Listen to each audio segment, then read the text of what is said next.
Selamat siang sahabat Pelataran Indonesia. Senang sekali bisa bertemu kembali dalam acara IG Live Pelataran. Kebetulan hari ini bersamaan dengan Hari Ibu, sehingga saya ingin mengucapkan selamat Hari Ibu kepada semua perempuan Indonesia. Pada kesempatan ini saya kedatangan tamu kehormatan yang sudah tidak asing lagi, Ibu Christine Hakim. Selamat siang Mbak. Selamat siang Mbak Dewi, selamat siang sahabat Pelataran, dan juga saya ingin mengucapkan selamat Hari Ibu juga ya Mbak Dewi buat seluruh perempuan Indonesia, khususnya sahabat Pelataran. Baik. Jadi tema Hari Ibu ini adalah perempuan berdaya Indonesia maju. Ya. Menurut Mbak Christine, bagaimana pandangan sesungguhnya dari perempuan Indonesia? Dari sudut pandang saya sih, perempuan Indonesia luar biasa hebatnya, dan juga yang tidak kalah pentingnya juga bahwa one of the most beautiful woman in the world. Look at Ibu Dewi. Dan bahkan kan perempuan Indonesia yang diwakili oleh itu Lesti, penyanyi dangdut, menempati nomor 5 the most beautiful woman in the world, pilihan dari satu asosiasi plastic surgery yang ada di Amerika. So congratulations. Menyiapkan ya, betul. Kecantikan. Betul. Tapi di samping kecantikannya, saya kira perempuan Indonesia kalau mau dilihat bahkan sebelum NKRI ini berdiri, berabad-abad yang lalu, sebelum jadi prakolonialisme, sebelum jauh VOC sebelum datang, kita tahu perempuan Indonesia yang dari Aceh, di Aceh pernah memimpin 33 perempuan di Aceh. Dan di dalam sejarah perkembangannya juga kita ada Kartini, ada Dewi Sartika, ada Christina Martatiahamu dari Ambon, ada Walanda Maramis dari Manado. Jadi banyak sekali perempuan-perempuan hebat. Mereka merupakan pejuang ya. Betul, nenek moyang kita itu betul-betul hebat. Betul. Dan perempuan terus memperjuangkan. Betul, Mbak Dewi. Dan menurut saya dia sebagai penjaga kebudayaan ya, memelihara kebudayaan, apalagi kebudayaan Indonesia adalah kebudayaan sangat tinggi ya, yang harus kita pertahankan terus. Kita sebagai para perempuan wajib untuk melestarikan. Betul, betul sekali. Apalagi peran perempuan juga sebagai pendidik yang terutama ya. Yang saya sebagai perempuan muslimah, saya tahu juga bagaimana perempuan sangat dihormati. Sebenarnya pada saat Nabi Muhammad ditanyakan oleh para sahabat, siapa manusia yang paling harus dihormati di dunia ini, dan dijawab oleh Nabi, ibu kamu. Ditanya lagi sama siapa Nabi yang selain itu, ibu kamu, sampai 3 kali dijawab ibu kamu, baru kemudian bapak kamu. Jadi jangan jelas ya bapak-bapak. Jadi memang perempuan sudah seharusnya itu dihormati. Dan kita sebagai perempuan kita bangga bahwa karena kita sebagai ibu yang bertanggung jawab atas kehidupan keluarga. Betul. Benar-benar memberikan pendidikan kepada anak-anaknya supaya mereka bisa menjalani kehidupan dengan lebih baik. Betul Mbak. Saya sendiri Mbak Dewi, saya nggak punya anak biologis. Tapi anak ideologis sekali yang dititipkan Tuhan kepada saya itu banyak sekali. Apakah itu yang ada hubungan darah atau bahkan tidak ada hubungan darah ya. Dan saya merasakan betul ya, sebagai perempuan yang bekerja juga di luar rumah, bagaimana, dan saya selalu mengingatkan anak-anak ideologis saya ini ya, yang perempuan khususnya, untuk sesukses apapun kalian tetap harus mengerti dan tahu pekerjaan sebagai perempuan nanti, karena pada saat kalian sudah berumah tangga, ada juga anak-anak saya tentu yang sudah menikah, tapi yang belum menikah pun yang masih kuliah, itu yang saya tanamkan. Dan saya sendiri karena mengalami juga ya, di luar rumah begitu sebagai bintang film kadang-kadang harus glamorous di panggung gitu ya, di festival film, tapi pada saat di rumah ya harus tetap bekerja dan menjalankan fungsinya sebagai ibu rumah tangga, sebagai istri, sebagai ibu, ya, sebagai anak. yang multi peran perempuan inilah yang memang sebetulnya menjadi tantangan terbesar buat perempuan ya, untuk tidak melupakan tetap fungsinya sebagai perempuan dan tugas-tugasnya ya. Tapi juga disinilah kenapa perempuan memang sepantasnya dihargai, karena betul-betul dalam pejuang dalam kehidupan. Betul. Iya. Itulah perempuan Indonesia. Betul. Benar-benar bangga dengan kebudayaan Indonesia, betul. Dan harus terus diwariskan kepada keturunan. Betul sekali ya, saya sendiri juga merasakan betul gitu ya. Ini kalau kita melihat dari pengalaman kehidupan Kartini, ya, sebetulnya pada saat saya harus mendalami peran menjadi ibunya Kartini, saya baru tahu bahwa Kartini ini kan pernah mendapatkan beasiswa untuk ke Belanda. Betul. Itu pun karena peran dari ayahnya yang sangat moderat. Ya, jadi artinya mendukung perempuan, termasuk anaknya yang wanita-wanita yang cerdas-cerdas ini, ya, sampai akhirnya pada saat justru bersamaan dengan Kartini diterima di salah satu sekolah di Belanda, Universitas Belanda, lalu ayahnya sakit. Jadi disinilah peran ibu yang sangat bijaksana menentukan.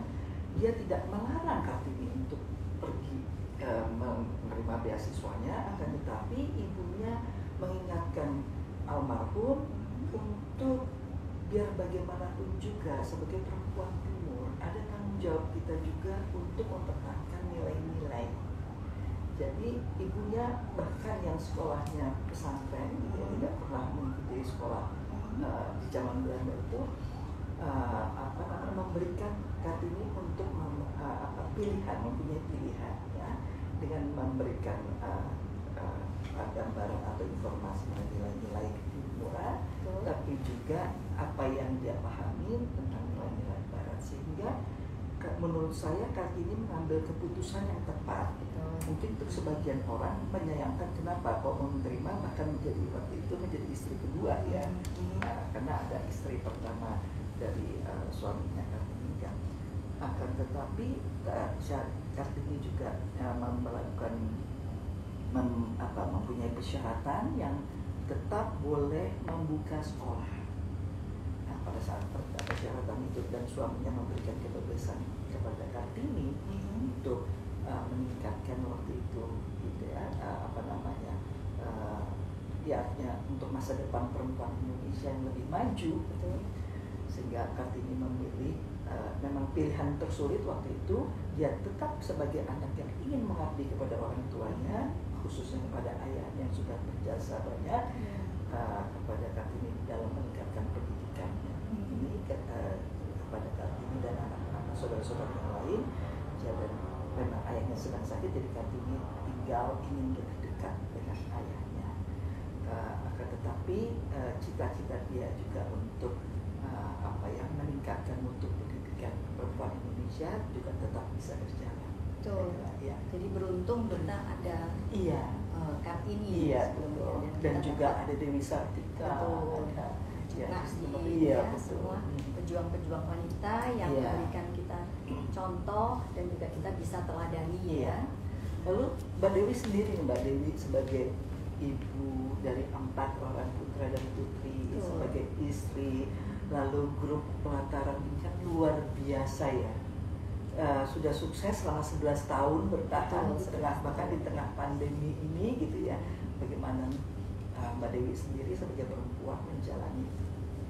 Jadi saya beruntung juga mendapat kesempatan multi peran sebagai istri, ibu, dan mengajar juga ya, dan luar biasa. Perempuan yang bekerja. Ya. Tapi kita sebagai perempuan walaupun diberikan kebebasan oleh suami ataupun anak-anak, kita juga harus mempunyai harus tahu diri lah ya, jadi tahu penempatannya ya, jadi jangan dikasih itu seenaknya ya. Jadi benar-benar kita harus membagi waktu antara multi peran itu sebagai istri, ibu, dan juga saya punya banyak anak-anak yang di pelataran contohnya ya. Dan di sini kebetulan juga banyak perempuan. Jadi saya senang sekali bisa mendidik ya mereka seperti misalnya di pelataran ini kita punya dua tiang, dua pilar, yaitu cinta keluarga dan cinta Tuhan. Ya, jadi cinta Tuhan kita harus terus bergantung pada Tuhan. Setiap pagi dimulai dengan berdoa. Terakhir juga diakhiri dengan doa, karena selama sehari ini selalu Tuhan yang menjaga kita. Kita selalu harus minta pertolongan pada Tuhan. Dan peran ibu itu penting sekali, karena ibu itu sebagai tiang doa bagi keluarganya. Dia harus berlutut, dia harus berdoa untuk keluarganya. Juga yang kedua, pilar kedua, tiang keluarga. Yang keluarga ini benar-benar karena keluarga itu yang mendukung kita dalam bekerja. Dan juga peran ibu benar-benar dia harus bertanggung jawab pada keluarganya, terutama dalam mendidik anak-anaknya. Jadi secara tidak langsung sebetulnya pelataran ini juga menjadi tempat ibadah, karena kita semua di sini dan terus di pelataran itu kan melakukan pekerjaan mencari nafkah juga untuk keluarga. Betul. Itu kan bagian dari ibadah ya. Betul. Jadi ibadah yang sesungguhnya ya. Iya betul. Nggak hanya yang ritual-ritual saja, tapi penting juga di dalam bagaimana implementasi dalam kehidupan kita sehari-hari ya. Betul. Lalu kalau Mbak Dewi masih ada seperti sebagai duta Wahana Visi bagaimana? Saya sebagai duta Wahana Visi, jadi Wahana Visi itu bergerak di bidang kesehatan dan pendidikan, khususnya untuk ibu dan anak. Penting sekali lagi pandemi sekarang. Nah kebetulan biasanya saya selalu melakukan kunjungan ya, melihat anak-anak asuh. Tapi karena tahun ini tidak bisa ya, secara virtual atau secara ini kita kunjungi. Mereka senang sekali karena di situ peran saya adalah mengedukasi. Sesuai peran juga sebagai pendidik. Iya betul, karena memang kita harus bagaimana kita membangun bangsa ya, kita memberikan pengajaran ya, mendidik, karena ikut kita membangun bangsa. Jadi di situ memang banyak ibu-ibu yang ikut edukasi dari yang saya berikan dengan tim, terutama untuk ibu-ibu dalam mengedukasi hidup sehat dan juga pendidikan untuk anak-anaknya dan keluarga ya.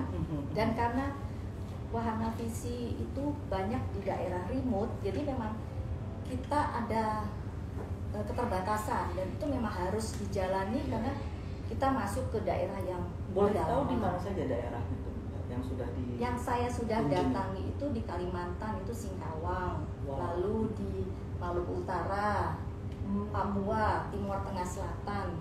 Jadi banyak, yang terakhir di Papua itu. Papuanya di Asmat. Oh di Asmat ya. Agak sulit juga Asmat dia itu sampai bisa. untuk mencapai ke sana perjuangannya luar biasa. Dan pelayanan kita di tempat yang sangat jauh. Itu kalau bukan ibu pejuang nggak bisa sampai sini. Dan yang terpenting niat. Iya betul. Kan? Karena kalau ada niat pasti Tuhan akan kasih jalan bagaimanapun. Iya, saya juga yakin hal itu. Karena kita harus punya niat mulia untuk menolong orang. Dan di sana waktu di Papua tuh benar-benar harus membereskan dari paling bawah, dari segi kesehatan, seperti mengajari mereka sikat gigi. Kan ini sedih sekali ya, mengajarkan anak-anak SD untuk menyikat gigi, memakai sabun, jadi hidup bersih. Itu sangat basic sekali kan. Apalagi daerah terpencil seperti itu Mbak ya. Betul. Pastikan kebutuhan untuk kehidupan sehari-hari seperti odol. Betul. Ya, itu kita datangkan itu. Oh iya. Dan mereka diedukasi bagaimana penggunaannya, lalu apa gunanya dan manfaatnya. Terutama ibu-ibunya juga diajarkan karena dia harus praktekkan dalam mendidik anak-anaknya. Jadi kalau anak kecil kan dia kadang-kala lupa atau bagaimana. Jadi harus ibu yang mengingatkan. Betul. Saya juga pernah dalam kegiatan sosial yang Christine Hakim Foundation itu. Yayasan Christine Hakim ya. Itu kan awalnya waktu saya memproduksi film Daun di Atas Bantal. Oh oke. Nah, jadi saya jujur saja waktu kenapa tertarik, karena pada saat saya melihat film dokumenter tentang anak jalanan sebagai perempuan Indonesia, sebagai seorang ibu, saya seperti ditampar karena kok ada gitu ya anak-anak kehidupan seperti itu. Jadi apa yang tergambar di film itu real seperti apa yang terjadi sesungguhnya Mbak. Nah sampai singkat cerita waktu film itu diputar di seluruh dunia termasuk juga di Jepang, diputar sampai 7 minggu di bioskop di Jepang. Dan akhirnya inisiatif dari si pemilik bioskop untuk melakukan charity. Jadi dari penonton-penonton itu, dan persis waktu film itu beredar terjadi krisis di tahun 98. Oh. Dan itu isunya bahwa ibu-ibu di Indonesia di daerah pedalaman tidak bisa membelikan susu buat anak-anak balitanya.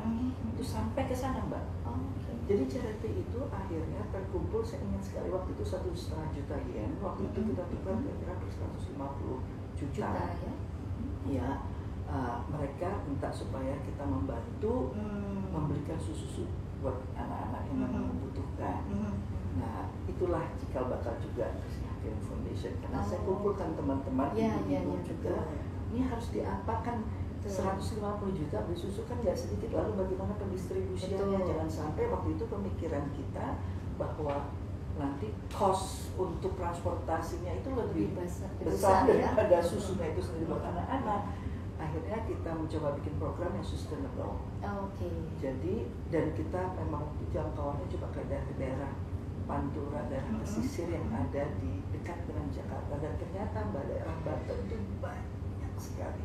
Bahkan ada anak Belanda yang tidak bisa kepalanya tegak karena begitu lemah kondisinya, jadi jatuh terus. Lehernya tidak betul. Nah, itu juga akhirnya harus ada penanganan khusus, harus dirawat di rumah sakit sampai gizinya betul-betul memenuhi syarat. Jadi sebetulnya yayasan yang kami kelola ini, ya kemudian mereka ingin pakai nama saya, sebetulnya saya tidak mau, Mbak, ya, karena kan nanti tanggung jawab dan bebannya berat dunia akhirat ya.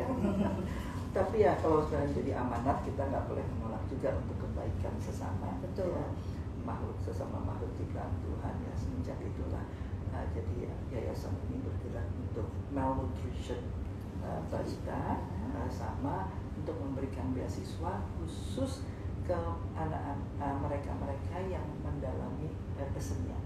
Karena itu juga susah tuh, Mbak, mendapatkan beasiswa untuk itu. Biasanya kan hanya sekolah yang umum. Ya, karena saya tahu juga bagaimana pentingnya tadi seperti Mbak katakan seni sebagai produk budaya. Ya, karena dari pengalaman saya, seni itu kan mengasah kepekaan kita juga, sensitivitas kita terhadap kehidupan ini. Kalau kita hanya berpikir yang eksak, yang matematis dan juga yang dan ekonomi itu, tapi ini rasa kita tidak diasah gitu, nanti harus nggak balance juga ya. Betul sekali gitu. Supaya benar-benar kita bisa lengkap ya. Iya. Nah, saya ada satu lagi yang curious sekali, sebetulnya udah lama ini tanya sama Mbak Dewi. Apa itu? Karena kan sering sekali, nah ini apalagi di Hari Ibu ya, terjadi perdebatan di masyarakat antara peran suami dan istri, laki-laki dan perempuan, ya. Seakan-akan memang laki-laki yang sebagai imam, kepala keluarga gitu ya, jadi perempuan seperti kurang punya ruang. Nah, sementara di pelataran ini Mbak Dewi bekerja sama dengan suami untuk mengembangkan usaha bisnis ini. Jadi ada nggak itu overlappingnya sebagai suami istri dan sebagai partner dalam bisnis? Kalau saya pribadi, memang kita di Indonesia kan sebagai negara yang patriarki ya, jadi lelaki yang lebih dominan lah ya. Kecuali di Padang, Mbak. Betul, ya, kecuali ya. Jadi tapi beruntungnya dengan ada emansipasi, kita juga mendapat kesempatan lah ya. Jadi benar-benar kita mendapat kesempatan untuk bisa juga berkarya. Jadi untuk itu, seperti tadi saya katakan, bahwa kita juga jangan terus merasa dikasih ruang terus seenaknya gitu ya. Lupa diri ya. Betul, tetap harus. Kalau bahasa anak gaul melunjak gitu, Mbak ya. Jadi nggak boleh ya melunjak. Jadi kalau kita benar-benar juga bisa menjalankannya dengan baik, pasti kita dapat bersama-sama ya. Dan kebetulan pembagian tugasnya gimana tuh, Mbak? Kalau yang dengan suami ya, lawyer. Iya, betul. Dia lebih bagian strategis ya. Jadi secara rencana-rencana yang strategi besar ya, saya bagian pelaksananya. Pelaksanaan perintil-perintil. Iya. Justru ribet ya. Rumah pelatarannya. Justru ribet, makanya Tapi senangnya kan sebagai ibu rumah tangga juga kita ribet loh Pak. sangat ya. Justru itu senangnya di pelataran banyak perempuan-perempuan yang saya push untuk maju kan. Kalian perempuan Indonesia harus bangga gitu ya. Jadi mereka bekerja juga dengan passion, dengan senang gitu ya. Karena pekerjaan apapun kalau dilakukan dengan passion, dengan semangat, juga ada tujuannya, pasti akan baik ya.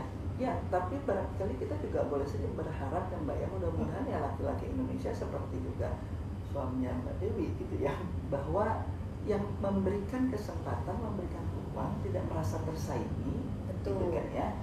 Karena sebetulnya karena menyadari juga sebagai partner, apakah partner hidup ataupun partner kerja, memang perempuan mempunyai peran yang penting karena mempunyai kepekaan dan sudut pandang yang juga dibutuhkan oleh kaum laki-laki. Betul. Jadi saling melengkapi ya. Seharusnya saling melengkapi. Betul. Saling melengkapi, jadi ya lengkap lah begitu ya. Saya juga kalau dari pengalaman saya Mbak ya, berangkat dari selalu juga sebetulnya film selama ini kan dianggap tuh dominasi dari pria juga ya.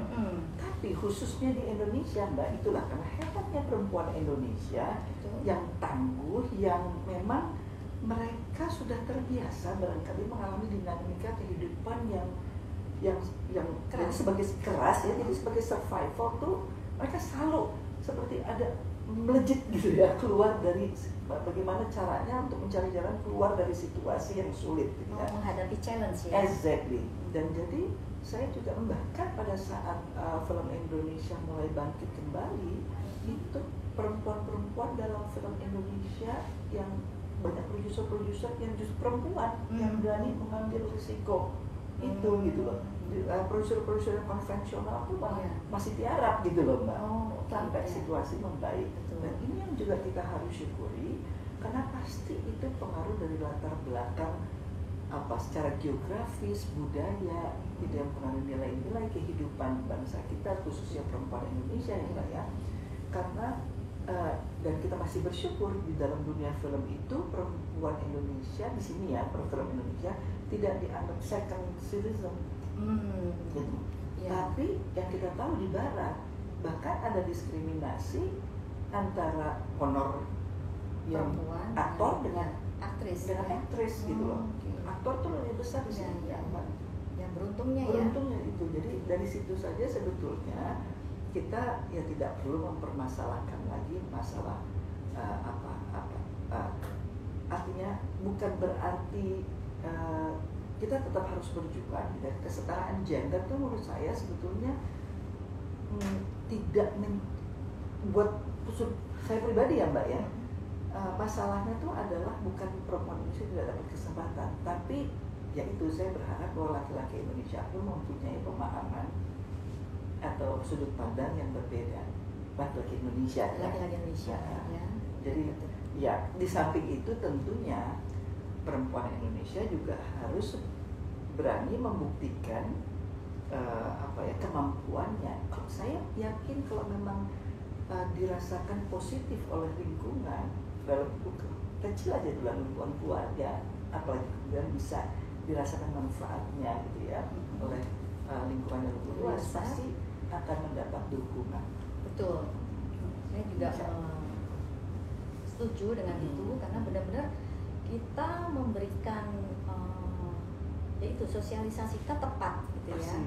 Dalam memberikan pendidikan atau karena juga terutama dalam hidup ini kita juga harus membuat hidup yang bermakna ya. Iya, persis.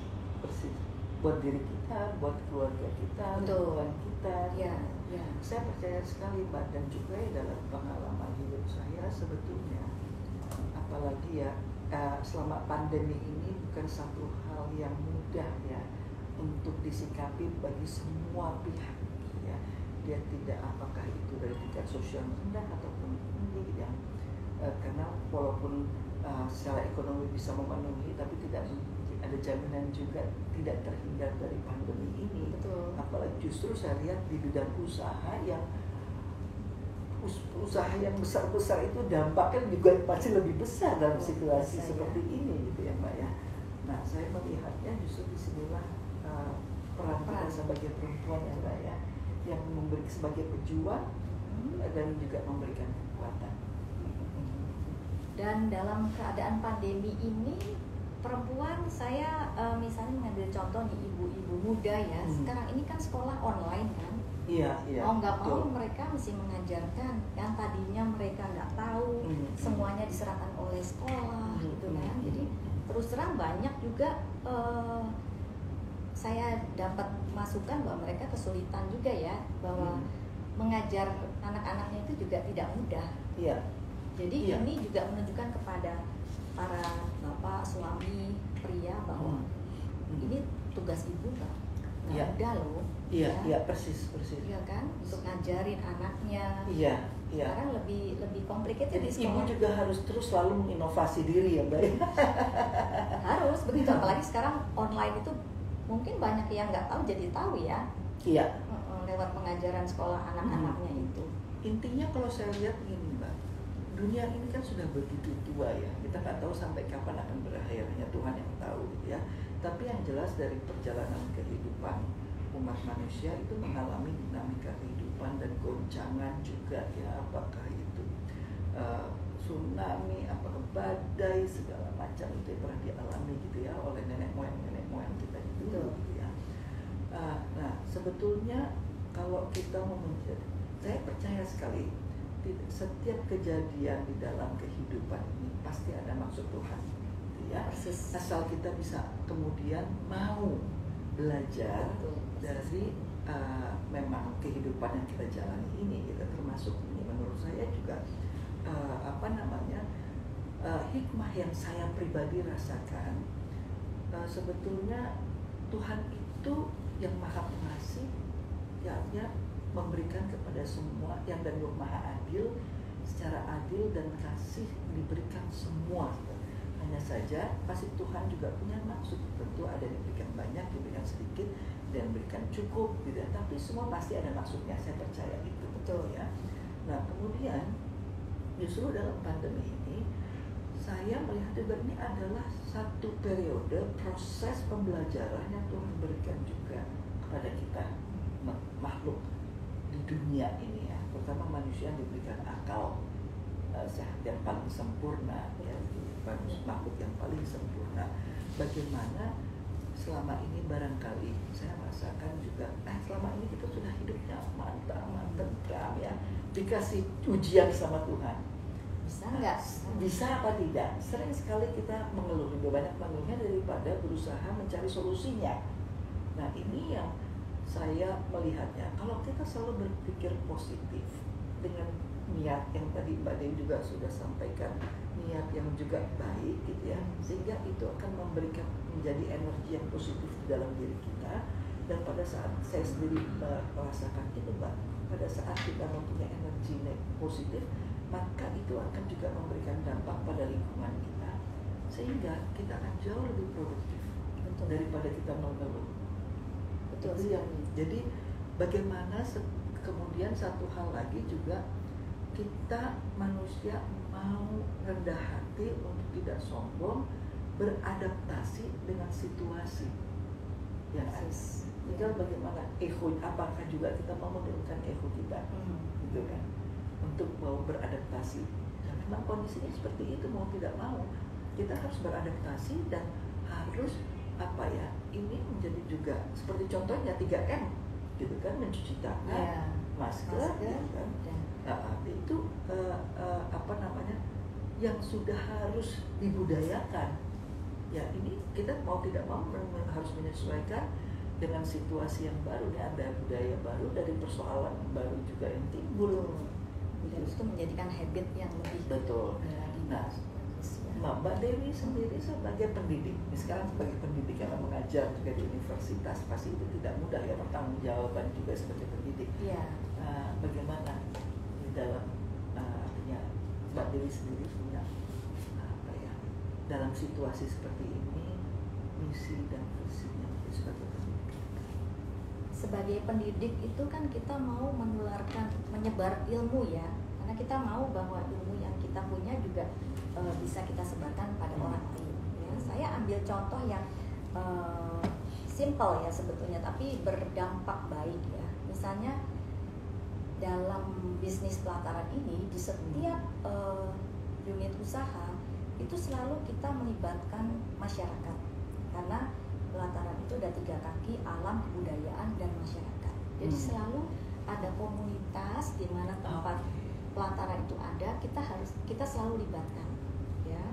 Dan misalnya apa Mbak konkretnya? Untuk perempuan ini misalnya yang di Labuan Bajo, di pelataran Komodo, kita ada kegiatan dengan satu desa namanya Melo ya. Di Melo itu jadi ada kegiatan mereka memperkenalkan tari caci. Tari caci itu yang tari tradisional dari daerah sana. Lalu ada memecah kopi, terus membuat. Maksudnya training mengajarkan bagaimana cara memecah kopi? Iya ada di sana. Jadi, nah ini tamu-tamu dari pelataran mendapat kegiatan experience seperti itu. Jadi mereka senang sekali dengan kegiatan seperti itu. Ya, jadi benar-benar ya kita bereksperience lalu dengan kegiatan tenun mereka, tenunnya di sana ya. Jadi memang ada museum tenun di dekat desa Melo itu. Jadi lalu yang didirikan oleh Melo pelataran juga. kita berkoordinasi dengan masyarakat di sana. Jadi museum itu sudah ada oleh terus untuk itu apa ya, jadi untuk pengembangannya. Betul, kita selalu berkolaborasi dengan apa yang ada, karena selalu kita bersama-sama lah ya, menghidupkan kegiatan mereka supaya mereka jadi lebih hidup, dan juga tentunya penghasilan menjadi lebih meningkat ya. Jadi cara mengajarkan yang tadinya mereka nggak tahu tentang pariwisata jadi tahu kan. Kan mereka kan bukan seperti di Bali yang sudah settle ya, sudah mampu tertata dengan pariwisata gitu ya. Jadi hal-hal seperti itu yang kita buat, kita sebarkan, kita didik, tapi melalui juga tamu-tamu. Jadi mereka juga mendapat pendidikan ya, experience yang beda dari tempat-tempat lain. Misalnya di Menjangan, di pelataran Menjangan, juga di desa di Buleleng itu juga kita datang ke penduduk asli. Jadi si ibu itu mengajarkan tamunya untuk masak masakan asli di dapur yang khusus ya. Khusus artinya asli, dapur aslinya orang-orang Bali. Pakai kayu ya masih? Iya betul, pawon Bali.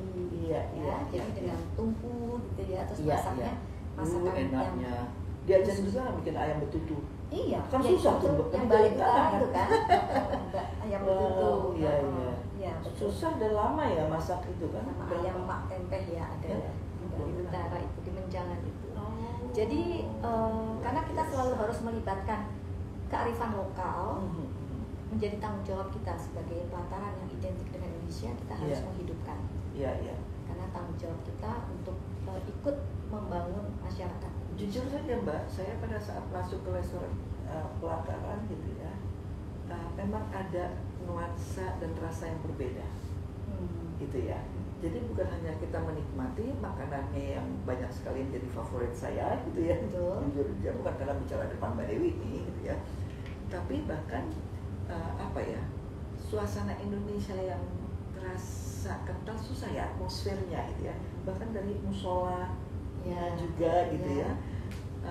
Ada yang di Dharma Wangsa kan diambil rumah surau surau gitu kan ya. Benar-benar tradisional ya. Betul, itu tentram sekali. Jadi saya bahkan jujur ya, ada teman-teman dekat juga atau keponakan yang mau menikah gitu ya, nggak bisa di rumahnya, ada keterbatasan di rumahnya, saya selalu mengusulkan juga di pelataran, karena makanannya enak, masih terjangkau gitu ya, untuk yang kelas, bahkan teman-teman yang kelas menengah pun jadi masih terjangkau, dan suasananya Indonesia.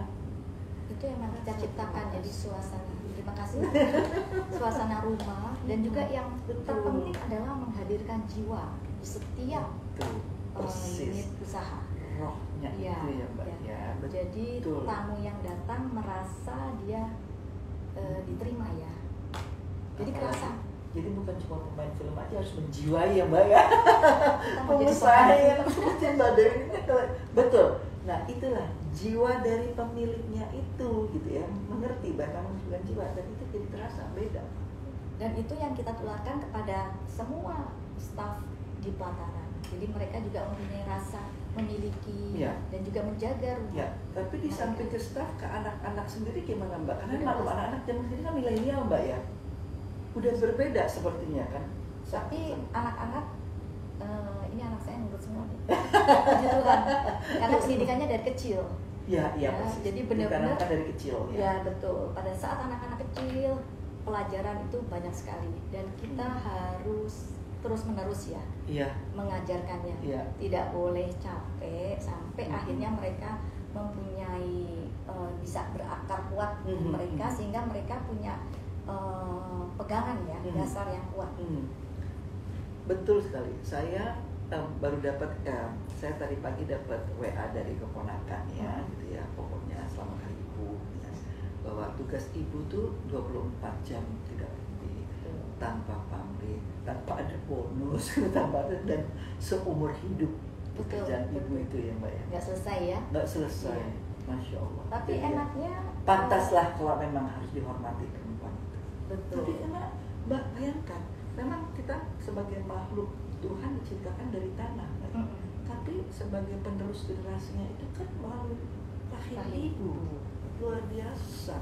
Jadi makanya biar gimana kasih ibu tuh nggak bisa ditawar-tawar ya. Iya. Benar-benar udah Mbak, satu lagi nih Mbak, saya jadi teringat karena sering sekali gitu ya saya mendengar dari teman-teman gitu ya, kalau anak-anaknya tuh merasa katanya orang tuanya atau ibunya tuh pilih kasih. Saya karena nggak punya anak ya Mbak ya, anak biologis ya, tapi saya perhatikan, saya mengamati, nggak mungkin kayaknya ibu tuh pilih kasih, tapi barangkali setiap anak itu karakternya berbeda, jadi penanganannya itu Betul. harus berbeda. iya, karena kan Nah, tapi untuk menjelaskan kepada yang merasa ibu ini pilih kasih atau orang tua pilih kasih itu bagaimana Mbak? Kepada anak-anak. Ya, artinya sepertinya nggak cukup cuma nggak mungkin gitu bahwa orang tua tuh nggak mau pilih kasih. iya. Ya, karena kan memang setiap anak beda-beda ya. Jadi penanganannya dari anak yang berkepribadian A dengan yang B kan tidak sama. Jadi supaya mereka itu benar-benar tahu bahwa si ibu tuh memang penanganannya beda-beda dan tidak membedakan. Bukan karena pilih kasihnya, Iya. gitu. Karena dengan kepribadian A dengan penanganan B kan nggak masuk, malah nggak jadi nanti. Dan untuk menanamkan tidak ada kecemburuan di antara mereka itu bagaimana Mbak? Semua bersama-sama kelihatan. Jadi karena ini terus terang anak-anak tuh selalu ngumpul ya dari dulu. Kita emang rapat Dekat banget ya, gitu ya. dekat. Sampai teman ada bilang rombongan sirkus karena selalu bareng. Kemana-mana gitu ya. Iya. Sampai Sampai besar. sekarang sudah punya cucu Ya, juga ya. betul. Kelihatan sekali hasilnya itu ada anak yang sudah menikah, jadi dia juga merasakan apa yang dia dapat. Iya. Karena sekarang dia belum punya anak kan juga dia bisa Iya. mempraktekkan gitu. Jadi kebersamaan itu tetap ya, dengan penanganan yang berbeda tapi tetap kebersamaan itu Betul. perlu dijaga. Iya. Dan barangkali juga gotong royong di antara individu-individu dalam keluarga ini juga ya, Mbak? Pasti ya, itu harus Karena ditanamkan harus kompak juga ya, kompak Iya. dan juga tidak hitung-hitungan. Iya. Mereka harus saling membantu. Iya. Nah itu Iya. juga kita sambil menanamkan tradisi Indonesia, gotong royong, Betul. saling menghormati, ya, dan terus menghormati orang tua. Iya. Ya kan, berbakti pada orang tua itu suatu ini. Iya. Yang baik. Terima kasih. Ada pertanyaan ya Mbak dari sahabat pelataran. Boleh jawab. Bagaimana kita sebagai wanita harus bersikap terhadap pria tanpa harus menurunkan derajat dan kodrat sebagai wanita? Monggo Mbak dijawab. Ya. Ini dari Kids. Siapa? Kids. Ya, dari Kids. Kitski ya. Terima Kitski. kasih atas Ya, terima pertanyaannya. kasih. Jadi seperti tadi yang kita sudah bicarakan bahwa kita sebagai wanita Indonesia tuh kita harus bangga bahwa kita punya kepribadian yang kuat ya. Kita punya dasar yang benar-benar bisa kita sebagai wanita. Nah, tadi seperti saya sampaikan bahwa walaupun kita mendapat kesempatan dari pria untuk bisa misalnya berkarya atau apa, tapi kita juga jangan semena-mena ya kan. Jadi itu tidak harus kita menurunkan derajat dan kodrat kita sebagai wanita. Kita punya harga diri ya, dan dengan kita punya sikap yang kuat, niscaya pria akan respect pada kita, ya kan? Karena dia lihat, oh ini wanita, perempuan ini punya identitas yang kuat. Kita nggak boleh main-main ya, jadi supaya jangan disepelekan gitu loh. Iya, betul Mbak Dewi. Saya sendiri pengalaman, saya menikah 20 tahun. Kami, kan suami saya orang Belanda, kami tentunya punya latar belakang yang sangat berbeda gitu ya. Tapi di mana-mana saya kira, jangankan antara perempuan laki-laki, pada intinya kita sesama makhluk hidup. Saya percaya with the power of love. Penuh cinta kasih. Semua agama mengajarkan cinta kasih. Betul. Gitu ya. Nah, cinta kasih inilah yang mendasari, itu paling utama menurut saya. Ya.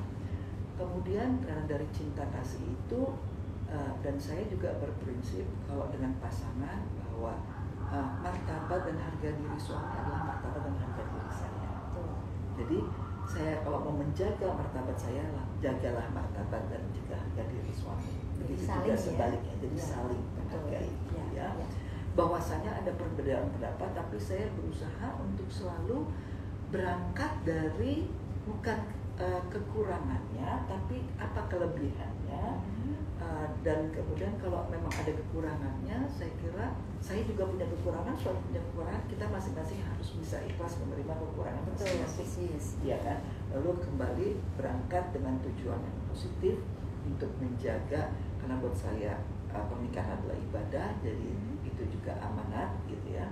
Kembali lagi, apa kewajiban saya sebagai perempuan, sebagai seorang istri, dan kemudian ya saya berpikir suami juga pasti mengetahui kan hal itu. Kalau umpamanya dari kita masing-masing toh ada kesalahan, itu nanti harus dipertanggungjawabkan kepada Tuhan. Iya kan, masing-masingnya. Gitu. Jadi saya setuju sekali bahwa memang kuncinya adalah memang bagaimana semua. Kalau di dalam pasti saya percaya di Nasrani juga. Kalau di dalam Islam itu saya ingat sekali Pak Nazaruddin, imam besar dari Masjid Istiqlal, selalu di dalam nasihat perkawinan yang mengatakan bahwa selesaikanlah segala sesuatu di atas sajadah. Saya punya sahabat yang Nasrani, waktu mengalami goncangan gitu ya, saya bilang, saya ingat sekali saya dulu sekolah di SMP, sekolahnya di Katolik di Santa Teresa. Itu kan bagaimana kalau berdoa di apa sih pakai dingklik yang ada bantalnya untuk berlutut gitu ya. Nah, saya kebetulan waktu saya ke rumah sahabat saya itu, saya lihat juga di samping tempat tidurnya ada itu, jadi meja kecilnya itu di dalam Alkitab, terus ada dingklik kecil tadi itu untuk berdoa gitu. Karena saya bilang kalau saya di sajadah, saya bilang karena gini, sering sekali, bukan sering, tidak semua manusia itu bisa juga mengatasi permasalahan yang ada ya. Termasuk orang tua kita belum tentu juga bisa memberikan solusi yang tepat. Apakah sahabat begitu juga, apalagi saya sebagai sahabat. Tapi saya bilang, selesaikanlah segala sesuatu di sajadah. Kalau kamu sebagai Nasrani yang di tempat berdoa, itu pasti Tuhan akan menjawab. Hanya saja kita memang harus mencari rumusannya. Rumusan atau tanda-tanda yang Tuhan berikan kepada kita harus bagaimana. Betul. Itulah harus lebih peka dengan suara Tuhan. Iya. Dimana untuk mendapatkan peka suara Tuhan ya kita harus banyak bergumul dengan Tuhan. Betul. Iya. Berkomunikasi dengan Tuhan, menjalin ikatan batin ini juga dengan Tuhan. Untuk saya juga terakhir waktu saya main film perempuan tengah jahanam. Saya bilang kita yang sering kita lupakan adalah di handphone kita itu kan penuh dengan elemen-elemen yang sebetulnya ada di dalam diri kita juga. Ada alat rekam, ada recording, ada memori tempat penyimpanan, tapi yang tidak ada ciptaan Tuhan yang bisa dikalahkan dari cipta Tuhan adalah ada rasa, ada hati, ada indah, ada penciuman, ya. Nah, indra ya. Iya, kita sering lebih mementingkan memelihara barang-barang kita, tapi kita lupa memelihara elemen-elemen ciptaan Tuhan yang sebetulnya itu kalau kita pelihara frekuensinya jauh lebih canggih dari palapa atau satelit manapun. Karena apa? Kita bisa frekuensi kita punya ini bisa tembus sampai ke Tuhan lewat dari langit ketujuh. Karena inilah yang kembali lagi, kalau tanya bagaimana menghadapi pria, ya kita sesama makhluk ciptaan Tuhan yang sudah diciptakan untuk berpasangan. Itu adalah pasangan kita, partner hidup kita atau partner kerja kita. Jadi ya saling melengkapi, saling tidak perlu ada yang merasa lebih hebat. Betul. Kadang-kadang gini, maaf memang kaum pria merasa karena perempuan kita dibikin dari tulang rusuk, jadi mereka lebih hebat. Coba kalau rusuk kamu nggak lengkap pasti kamu sakit-sakitan terus, ya bilang. Gitu. Begitu. Ada pertanyaan lagi? Kita ngomong suka terus lupa ya Mbak Amelie. Iya. Bagaimana sebagai ibu membagi waktu antara keluarga, kegiatan sosial dan pekerjaan prioritas? Ya, ini Mbak Dewi sebagai anak juga untuk kegiatan sosial dan pekerjaan. Jadi memang kita harus pinter-pinter, Iya. harus bijaksana, Bijaksana. time management.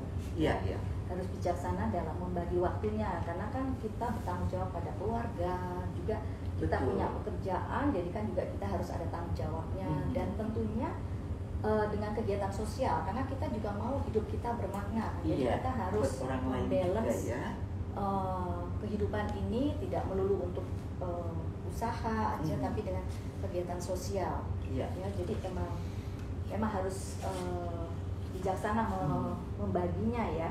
Jadi kita harus bisa mendapatkan semuanya dengan secara bijaksana. Terakhir ya barangkali Mbak, itu udah cukup barangkali karena tadi kita sudah cukup panjang lebar juga ya Mbak, bercerita tentang pembagian waktu ini ya.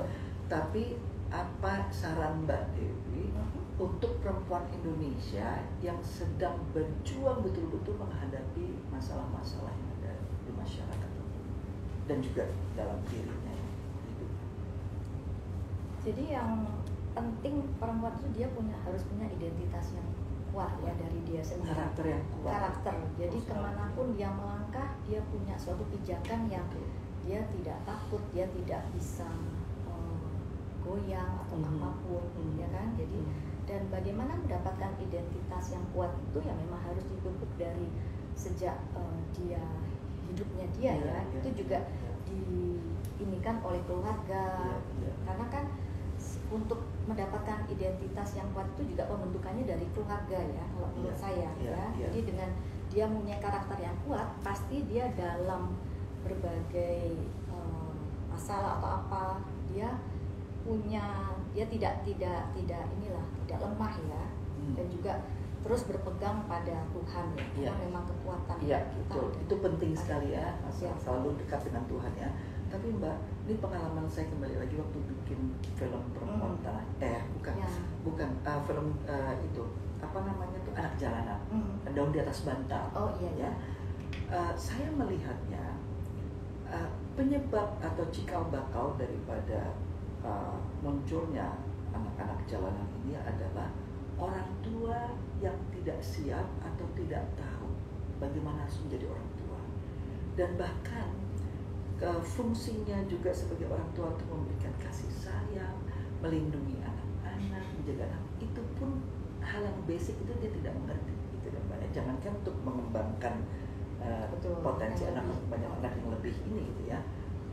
Nah, bagaimana itu Mbak? Jadi kalau karena gini, persoalan ini bukan hanya ada di tingkat sosial yang bawah ya, tapi perilaku anak jalanan atau korban daripada orang tua yang tidak paham ini juga terjadi di kelas menengah dan atas bahkan ya, gitu loh. Nah itu sehingga banyak juga yang terus kejar pada narkoba atau banyak lah ya. Jadi kembali lagi kepada tanggung jawab seorang ibu ya, orang tua ya. Kita sebagai ibu sih kita lebih untuk kehidupan anak-anak, kehidupan keluarga kita kelihatannya lebih banyak. Ya. Iya. Ya, bagaimana ya? Bukannya tidak Yang adil, lebih tapi involved memang ya. tapi memang ya perempuan diberikan. Tapi gini, perempuan dikasih tantangan dan cobaan yang besar, tapi Tuhan bukan sepertinya, sebetulnya sudah mempersiapkan juga sejak awal, Mbak. Perempuan mengandung 9 bulan tuh saya lihat tidak mudah. Saya Betul. pernah mengandung 9 Iya. bulan ya, Mbak, tapi tidak mudah, gitu ya. Beratnya luar biasa. Belum lagi kemudian di dalam menjalankan tugasnya untuk melahirkan generasi penerus kehidupan manusia, Betul. kehidupan kontinuitas dari kehidupan manusia. Jadi tanggung jawab ya. Exactly.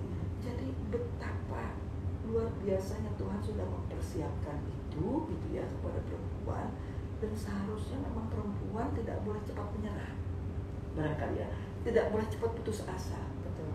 Tapi harus memang ya, karena memang sudah tugasnya memang Iya.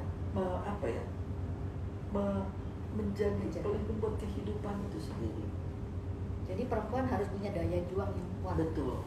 Ya, untuk bisa dia Ya, terus survive. kita berdoa ya, mudah-mudahan perempuan Indonesia diberikan kekuatan yang luar biasa, kekuatan lahir dan batin. Betul. Untuk Ya. untuk bisa melanjutkan amanat, tugas, kewajibannya sebagai perempuan Indonesia ya, Mbak ya. Ya, dan selalu bangga ya.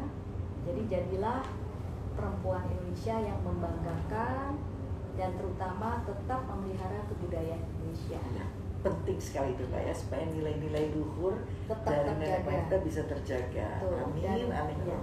Luar biasa, terima kasih. Terima kasih sama-sama, Mbak Dewi Mbak sudah Christine, memberikan sharingnya. kesempatan saya di ruang ini untuk berbagi dengan sahabat Pelataran. Betul. Terima kasih sahabat Pelataran.